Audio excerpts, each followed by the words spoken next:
Mun nimi on Sami Öström, Öströmin perunatuotteen toimitusjohtaja. Meillä on tällainen perheyritys. Me jalostetaan ruokaperunaa sekä suurkeittiöiden että ruokateollisuuden tarpeisiin.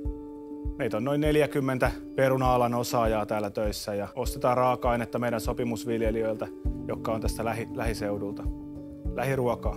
Meidän tarina oikeastaan menee tonne johonkin 90-luvun alkuun, jolloin pienimuotoisena tehtiin perunajalosteita, mutta oikeastaan voisi sanoa, että se isompi tarina alkaa 2000 vuoden alusta, kun alettiin toimittaa kuorittua perunaa ja sitten sen jälkeen laajennettiin tuotteita muihin tuoteperheisiin, tuli esikeitetyt perunat, 2 eri tuotelinjaa ja alettiin niitä toimittaa sekä suurkeittiöille että teollisuudelle.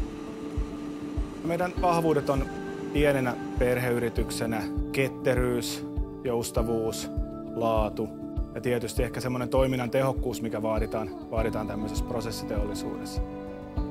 Me pystytään aika nopeasti, jos asiakkaalta tulee tarpeita uudenlaisille tuotteille, me pystytään tosi nopeasti vastaamaan niihin, koska saadaan nopeasti tehtyä päätökset ja meillä löytyy osaava henkilöstö, joka pystyy täyttämään se kysyntä.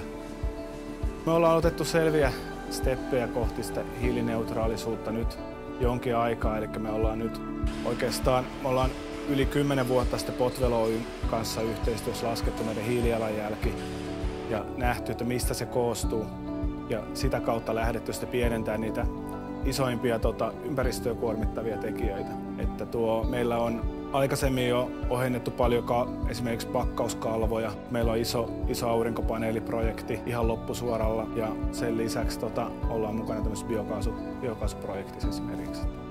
Kyllä se vastuullisuus merkkaa sitä, että voi olla ylpeä siitä tuotteesta ja voi hyvällä omalla tunnolla sanoa, että se on tehty niin vastuullisesti kuin vaan ikinä voi. Eli siihen liittyy se koko ketju sieltä alkutuotannosta, viljelystä tähän meidän tehtaan tuotantoon.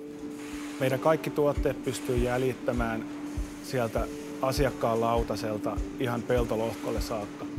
Eli meillä on jäljitettävyysjärjestelmä olemassa, millä päästään suoraan sille peltolohkolle saakka niissä perunoissa. Sitten me ollaan mukana myös tämmöisessä Potvelo Oyn hallitsemassa synkkatietojärjestelmästä, mistä löytyy kaikki tuotetiedot, mitä tuotteita me myydään ja kaikki eksaktit muovitiedot, pahvitiedot, kaikki niihin liittyvät tiedot. Meidän vastuullisuusviestintä keskittyy ehkä eniten somen avulla tehtyyn mainontaan, eli yritetään ylläpitää yritysmielikuvaa ja rakentaa sitä somen avulla. Sitten taas Potvelo Oy, joka myy ja markkinoi meidän perunoita, niin he ehkä kansallisemmin, valtakunnallisesti markkinoi ja tekee sitä vastuullisuusmarkkinointia.